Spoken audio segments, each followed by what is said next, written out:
Secretaría de Prensa de la Presidencia de la República. Así es, ministro, de eso queremos que nos actualice porque lo hemos visto en las últimas semanas haciendo distintas actividades para tomar estas acciones. ¿En qué consisten las acciones, ministro, para este fortalecimiento? Por un lado, de una asistencia prehospitalaria, pero como sabemos también, el sistema de emergencias, el SEM, requiere de más recursos. Sí, yo creo que primero hay que entender que hay varias partes en las que funcionan los sistemas de salud y estas partes son básicamente la atención médica previa a la llegada a una unidad de salud o a un hospital. Segundo, la atención que se brinda dentro de las instalaciones, que pueden ser los hospitales, las unidades de salud o los centros de atención de emergencia. Y un tercero, que pues es el proceso de seguimiento o de alguna manera de recuperación o rehabilitación que esto puedan seguir dentro o fuera de las instituciones. Se realizaba en todos los servicios de salud siempre la parte de atención intrahospitalaria y la parte de atención de alguna manera en unidades de salud, pero había una carencia muy grande del sistema de poder brindar una atención previo a la llegada al hospital, ya en experimentando una emergencia o experimentando una afectación a la salud. Entonces, en ese sentido, tuvimos por años la ayuda de los comandos de salvamento, la Cruz Roja, pues diferentes instituciones que apoyaron, la Cruz Verde, que apoyaron y de los cuales estamos muy agradecidos, pero nunca se tuvo una reacción, una respuesta del Sistema Nacional de Salud a una atención antes de llegar a un hospital. En ese sentido veíamos la Policía Nacional Civil trasladar cuerpos de personas que habían sufrido accidentes en la parte trasera de los vehículos con tal de poder llegar rápidamente y auxiliarlos, lo cual definitivamente en ausencia de un sistema de atención de emergencia o un sistema de atención prehospitalaria, evidentemente llegar a una institución sanitaria es lo más importante. Entonces, al ver esa brecha tan grande y esa deficiencia tan importante, vemos cómo ahora el fortalecimiento del sistema de salud nos viene a dar esas capacidades mayores. Alguien me dirá, pero mire, el sistema de emergencias médicas ya estaba ya funcionaba desde el 2013 y la respuesta es no del todo. ¿Y por qué no del todo? Porque bueno, el sistema de emergencias médicas inició con 9 ambulancias. La mayor cantidad de ambulancias a las que en algún momento pudo llegar es menos de 20 ambulancias. Fueron como 12, 13 ambulancias. Y hay algo que resaltar. Era un sistema de atención prehospitalaria que solo funcionaba en San Salvador. En San Salvador y en partes de la zona de La Libertad. Solo ese nivel de cobertura. Entonces, ¿qué quiere decir? Bueno, no teníamos sistema de atención prehospitalaria en Santa Ana, en San Miguel, en Morazán, en La Unión, que son de alguna manera departamentos en los que pues en algún momento se necesitaba atención sanitaria. Y es ahí donde viene esta transformación de todo el sistema de atención prehospitalaria o de todo el sistema de emergencias médicas, que quiero recalcarle a la población. Este viene a beneficiar o a brindar un servicio a todos los salvadoreños, independientemente si usted es del Seguro Social, del Ministerio de Salud, de Sanidad Militar, de Bienestar Magistral. Esto es una respuesta de país siguiendo uno de los objetivos más importantes que la Organización Mundial de la Salud emitió, y es los países deben de estar preparados con resiliencia para poder defender a futuras emergencias, catástrofes o pandemias.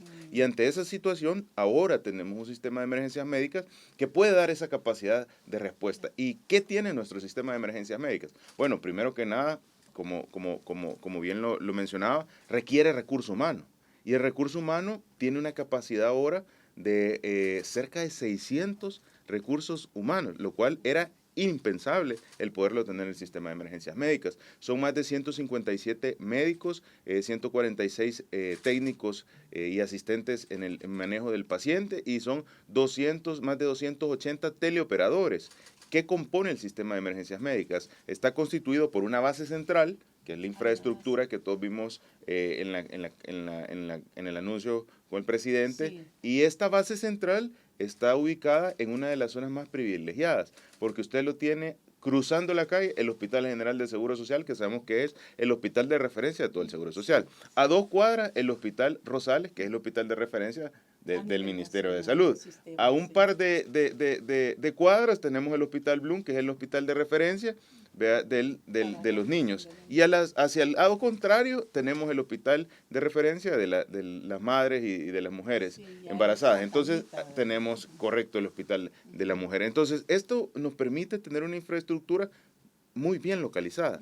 Y en paralelo, esta infraestructura tiene 3 niveles.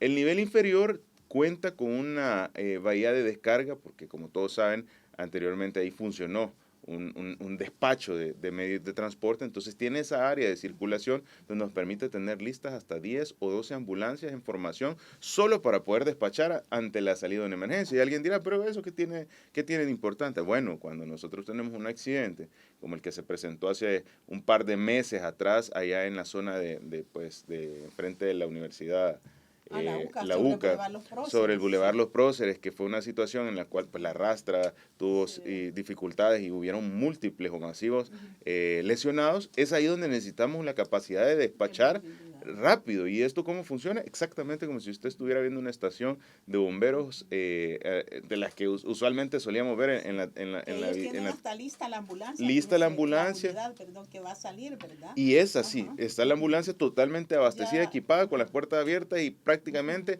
a la llamada de una necesidad de una emergencia y el equipo se va a la ambulancia y se despacha, se desplaza. En el segundo nivel es un área administrativa, pero tiene una particularidad. Aquí tenemos también un helipuerto y ese helipuerto tiene la condición más importante de garantizarnos de alguna manera que pueda ser el punto de referencia de otras zonas del territorio que necesitan un mecanismo de transporte más rápido. Y ya vamos a pasar a esos mecanismos de transporte. Y el tercer nivel cuenta con el manejo de todo el área de llamadas. ¿Esto qué quiere decir? Es nuestro centro de atención de llamadas. Ahí hay básicamente un call center que tiene la capacidad para poder, pues, de manera inmediata atender múltiples llamadas a través del 132. La población lo único que tiene que hacer es hacer una llamada a través del 132. La llamada es gratuita y esto le permite a los salvadoreños poder solicitar cualquier tipo de atención enmarcado en una atención sanitaria, en una atención médica. Y esto nos facilita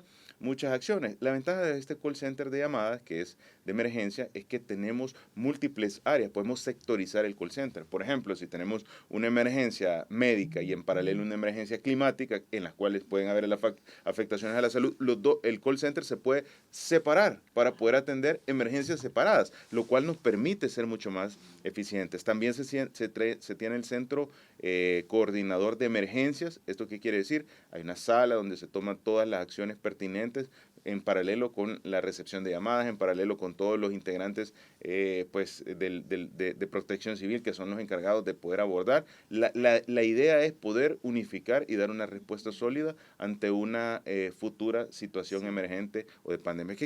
¿A qué queremos llegar? ¿Se imaginan que El Salvador hubiera tenido esta capacidad de respuesta en el momento que inició la pandemia?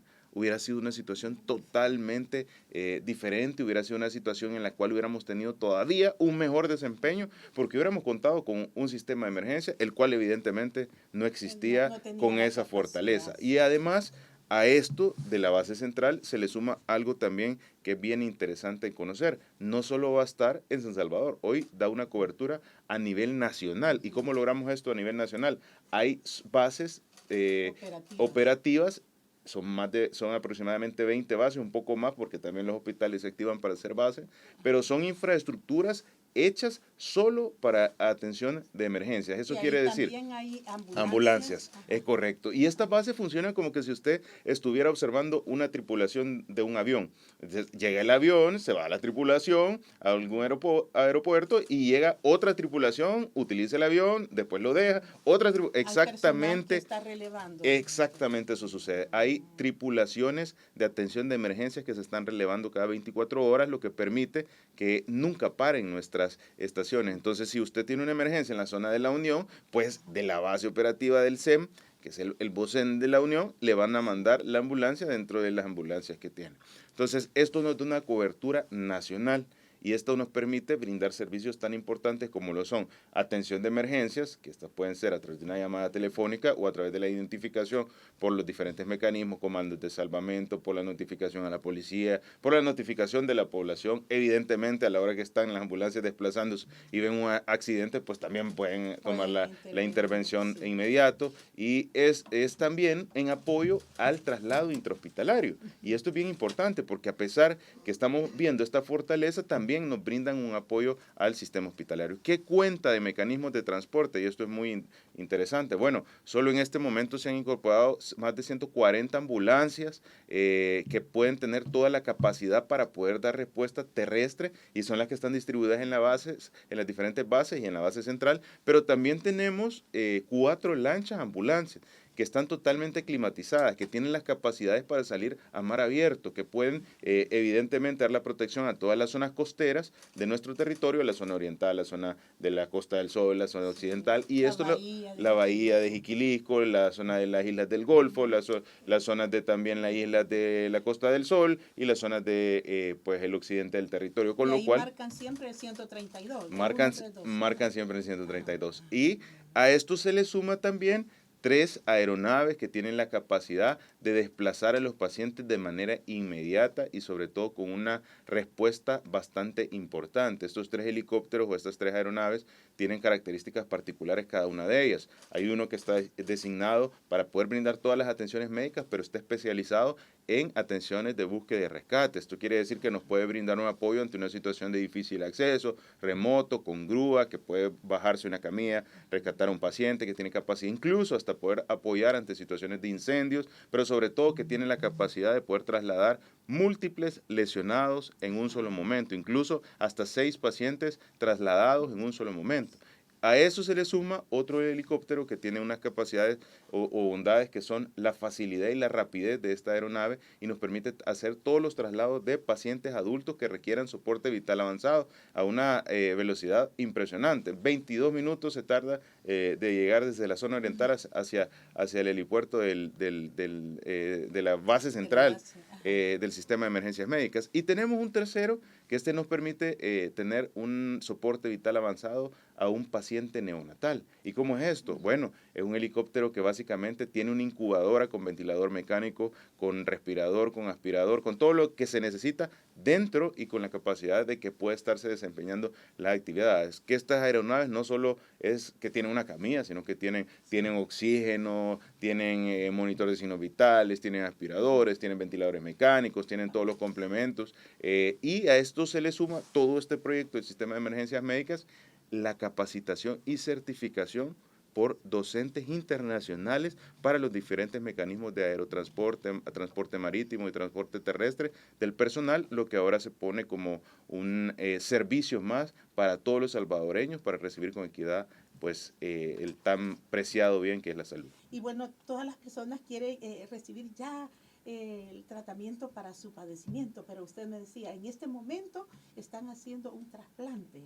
Sí, eso es una de las áreas donde se ha avanzado mucho.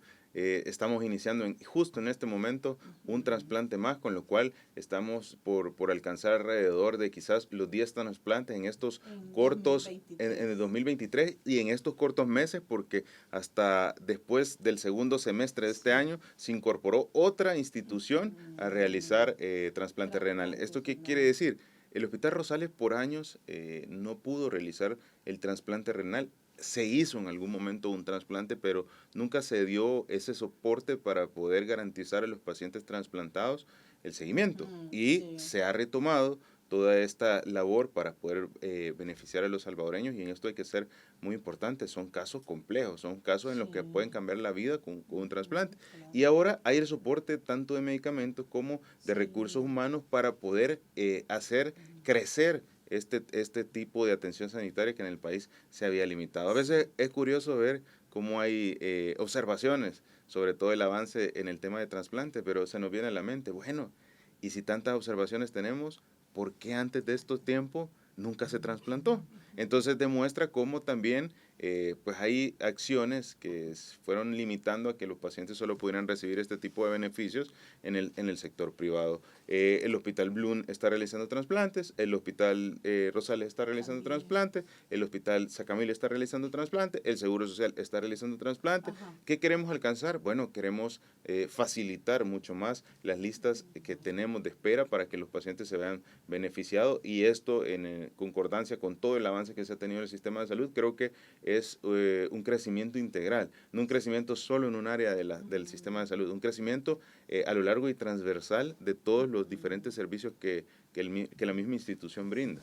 Ministro, háganos una recomendación sobre el buen uso que debemos hacer del sistema de emergencia. ¿Cuándo es una emergencia y cuándo se puede activar la petición de un servicio? Sí, yo creo que todos sabemos que ante una emergencia necesitamos una respuesta inmediata, y esa respuesta puede hacer la diferencia entre la vida y la muerte. Sí. Y hablábamos nosotros de una famosa hora dorada. ¿Eso qué quiere decir? Que es la primera hora después de sucedido el evento, que si uno recibe una atención hospitalaria, una atención prehospitalaria de calidad, evidentemente puede cambiar el panorama y el pronóstico de este paciente. Pero para poder alcanzar esto necesitamos utilizar de manera adecuada los servicios de atención prehospitalaria. ¿Esto qué quiere decir?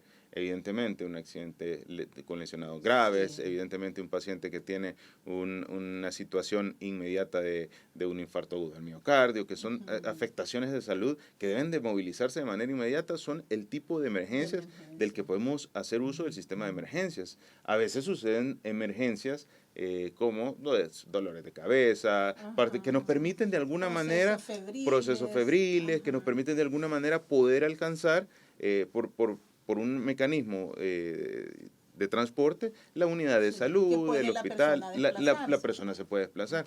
Y esto que nos garantiza, evidentemente, que el sistema esté activo para cuando hay una situación que no nos sabe cuándo puede pasar un tipo de lesionados. Otro de los casos comunes es, de repente tenemos un adulto mayor que sufre una fractura, y que movilizar a un adulto mayor pues no es sencillo. Entonces podemos hacer uso del sistema para este tipo de atenciones que la población pueda necesitar. ¿Por qué es importante fortalecer la atención prehospitalaria para el sistema? Es vital y es fundamental. Hace un par de semanas, y lo quiero ejemplificar con este caso, tuvimos un lesionado, un niño que se fue en una quebrada y que sufrió múltiples traumatismos, incluido un trauma craneoencefálico severo. Entonces, ese golpe en la cabeza hizo que el niño comenzara a tener edema en su cerebro, y tuvieron que utilizar una ventilación mecánica, o sea, le pusieron un respirador al niño. Pero la respuesta fue tan rápida que en aproximadamente 20, 30 minutos el niño ya estaba en San Salvador a través de un mecanismo de aerotransportación, y estaba siendo atendido en el Hospital Bloom, iniciando sus medidas antiedema. ¿Qué nos permitió eso? Que la cantidad de inflamación del cerebro, al tener una respuesta rápida del sistema de salud del tercer nivel, no generara una afectación severa y el pronóstico fuera mucho mejor. ¿Qué es lo que sucedió? Bueno, en una semana el niño estaba siendo dado de alta del hospital, sin ventilación mecánica, evidentemente, caminando y con la posibilidad de poder volver a su vida. ¿Y esto qué hizo la diferencia de poder tener esa bendición para ese niño? Bueno, el contar con un sistema de atención prehospitalaria que permitió ese traslado. Entonces, cuando nosotros hacemos intervenciones dentro de la primera hora de sucedido un evento, un accidente, una lesión, el pronóstico del paciente va a ser mucho, mucho mejor. El pronóstico del paciente va a permitir que éste pueda estar vivo, que éste pueda tener menos lesiones, que pueda tener menos secuelas, y todo esto forma un componente importante. Pero ¿qué debemos de garantizar? Primero, estar dentro de la primera hora, o sea, ser rápidos y eficientes, y segundo, dar las atenciones con los protocolos internacionales. Necesitamos tener los equipamientos necesarios, las tablas de inmovilización, las tablas espinales, las férulas de diferentes mecanismos, los soportes de los cuellos, utilizar las ventilaciones, utilizar los aspiradores, utilizar todo el componente que hace que el sistema de atención prehospitalaria sea el sistema de atención. Sí. No es la misma camilla, no es el mismo vendaje, no es la misma medicación, no es el mismo ventilador. Todo cambia en el sistema de atención prehospitalaria, y para que lo entendamos, no hemos sacado los equipos de los hospitales para ponérselos a la ambulancia. Se ha adquirido todo el equipamiento porque es específicamente para el manejo en las ambulancias. Todo cambia. ¿Cuánto ha significado esta inversión? La inversión ha significado aproximadamente 21 millones de dólares. La mayor inversión pues tiene que ver en las ambulancias, en la adquisición de las ambulancias, porque son pues un número importante de ambulancias. Hemos tenido también la inversión en las bases operativas distribuidas en todo el territorio. Son 20 bases operativas. Entonces, más el recurso humano que representa pues la incorporación de cerca de 300 recursos humanos al sistema de emergencias médicas, solo para poder pues brindar las atenciones que ahora tenemos. Como estamos viendo, es un proceso en el cual hay recursos humanos, hay equipamiento, hay transporte, mecanismos de transporte, hay protocolos de atención, hay certificaciones internacionales del personal que está atendiendo. Usted sabe que está ante una aeronave que tiene pues evidentemente un riesgo. La gente que está atendiendo a los pacientes en ese entorno tiene que tener la debida certificación. El funcionamiento del centro de emergencias que inauguró en la isla Tasajera, ¿cómo está operando? ¿Hay ya consulta externa?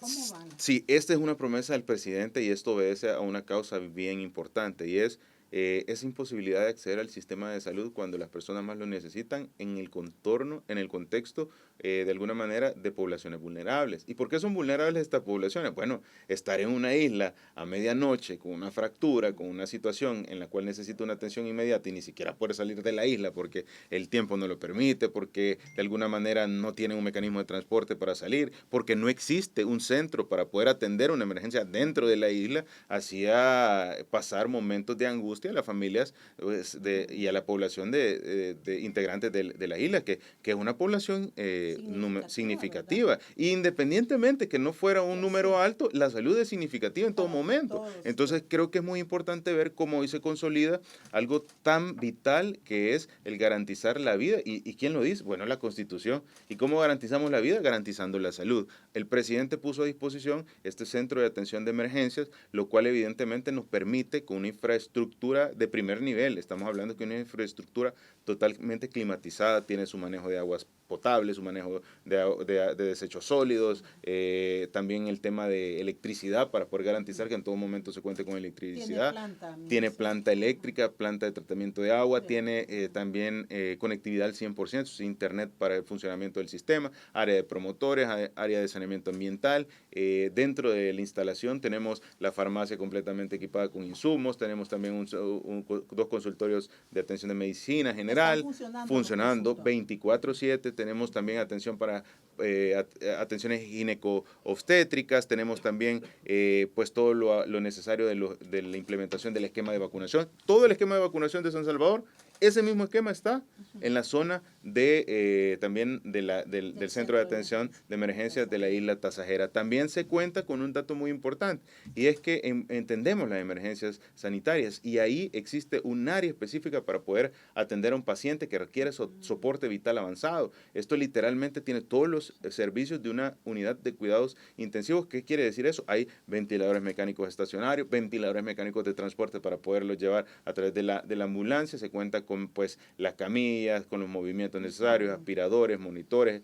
electrocardiograma, todo el monitoreo continuo del paciente y los medicamentos que es acorde a esto. Y también en paralelo existe el apoyo de los médicos especialistas que están llegando a la isla, con lo cual estamos abordando una cantidad de cerca de más de 2.400 personas, porque son 1.200 personas aproximadamente dentro de la isla Tasajera, pero también se ven beneficiadas todas las islas aledañas en la zona de la Costa del Sol. Y lo vimos en la inauguración, cuando el presidente llegó, estaba reunida toda la población, no solo de Tasajera, sino que también de las islas aledañas, pues contentos que ya iban a tener esto. También tiene su consulta odontológica totalmente disponible, incluso con rayos X, y esto nos potencia la capacidad de que la población de las islas ya no tenga que pagar la gasolina o la lancha para salir de la isla y luego pagar el transporte terrestre para ir al hospital a recibir la atención más cercana, sino que ahora lo pueden hacer dentro de la isla. El día de ayer se realizó una mega jornada y es que no solo se trata de poner una instalación, sino que de garantizar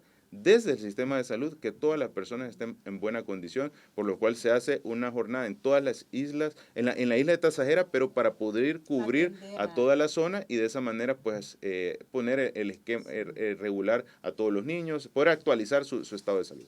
Ministro, por otra parte, ¿cómo estamos en cuanto a la situación de padecimientos de las vías respiratorias?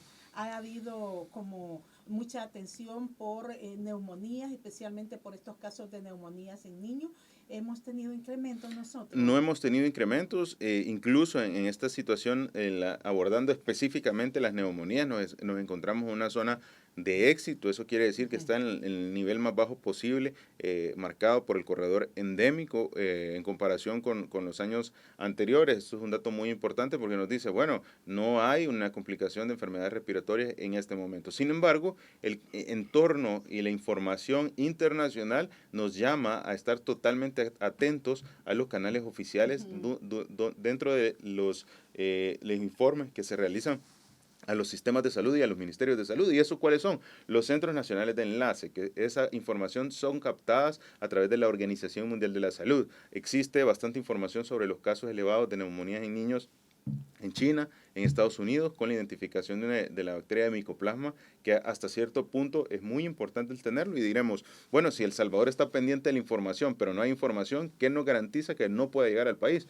Existe un abordaje de identificación o tamizaje centinela. ¿Y qué es el tamizaje centinela? Bueno, están distribuidos a lo largo del territorio puntos donde se colectan todas las muestras, independientemente de lo que sea, pero siempre y cuando sea respiratoria, se colecta, se mandan al laboratorio central de referencia, se hacen secuenciaciones genómicas para poder identificar cuál es exactamente el agente patógeno que está desencadenando el problema respiratorio, y de esta manera nosotros levantamos una información para poder conocer cuáles son los tipos de virus que están circulando en el territorio, y eso pues evidentemente nos alertaría inmediatamente de ingresar un tipo de bacteria que no sea lo usual en un problema respiratorio. Sí. ¿Dengue, ministro, seguimos bajo control? Yo diría que más que bajo control, estamos hablando de más de 3 años de no tener una muerte por dengue. Y eso es bien importante, porque alguien dirá, bueno, este año no hubo una muerte. Sí, uno lo ve como normal, pero el segundo año no hubo una muerte. 3 años sin haber una muerte, entonces, bueno, ¿y todas las muertes que hubieron antes, qué pasó? ¿Por qué si hemos tenido 3 años que no han habido muertes? Y todas las muertes antes de estos 3 años, ¿por qué se dieron? Se tomaron las medidas pertinentes. Se hacían las medidas solo una semana en el año, que era la semana del dengue. Realmente esto nos pone a pensar que muchas de las familias que tuvieron dolor a causa del dengue, y digo, no solo por el dengue, chikungunya y zika, que de alguna manera afectaron grandemente también, incluso hasta con malformaciones en los recién nacidos, siempre se pudieron tomar o abordar de una manera diferente. Y es ahí donde es importante y es vital que entender estas enfermedades endémicas no es de tratarlas una semana en el año. Para estas enfermedades endémicas hay que tener un plan todo el año. Y más cuando son periodos lluviosos intermitentes que dificultan más el abordaje, pero que si hacemos un trabajo en conjunto por un sistema, por una parte, la población salvadoreña, y por otra parte, el sistema de salud, los resultados son magníficos. No podemos hacer todo por evitar que estas enfermedades endémicas aparezcan. Pero si tenemos la ayuda de toda la población, evidentemente identificamos y eliminamos criaderos de zancudo, tomamos todas las medidas pertinentes para que no se genere con facilidad la larva, reducimos la cantidad poblacional del transmisor y, por supuesto, esto disminuye la capacidad de transmisión. Los zancudos no vienen con dengue. Los zancudos se infectan del virus y después transmiten la enfermedad. Entonces, al disminuir esa posibilidad, ganamos como población al tener menos afectaciones. Bueno, ministro, se nos terminó el tiempo. Dicen aquí desde usuarios del Hospital Saldaña que es muy bueno el avance en la modernización, solo que debe incluir los servicios de ortopedia, dice, porque han solicitado o han pasado consulta y les han dicho que deben de necesitar una intervención quirúrgica, pero deben esperar hasta 2025. Sí, puede brindarnos la información, no es el mecanismo de trabajo que se tiene en el sistema de salud, habrá que identificar cuáles son las causas, y aquí quiero abordar algo bien importante. Se monopolizó el sistema de salud, de tal punto que la cantidad de especialidades que se permitía formar a los nuevos médicos, a los jóvenes médicos, era tan limitada para poder sostener la consulta en el área o en el ámbito privado. Sí. Entonces, si nosotros tenemos una cantidad escasa o limitada de especialistas, ortopedas, urólogos, oftalmólogos, dermatólogos, pues evidentemente las atenciones van teniendo una limitación por la falta de recursos humanos. ¿Qué se ha hecho? Bueno, se han incorporado fortalecimiento a las especialidades médicas, con lo cual este año se van a lograr graduar 200 especialistas y 50 subespecialistas que van a ser recolocados al sistema público de salud para poder brindar las atenciones a la población. Y esto que ha venido creciendo, pasamos de $4 millones de inversión en especialidades médicas a $24 millones en inversión, y eso son becas, formación, nos va a permitir el cada año ir supliendo más especialistas a los diferentes lugares, con lo cual pues las esperas, las moras van a disminuir. Sin embargo, me parece sumamente alejada esa fecha, entonces si nos puede compartir la información y nosotros vamos a poderle apoyar. Finalizamos punto de vista. Secretaría de Prensa de la Presidencia de la República.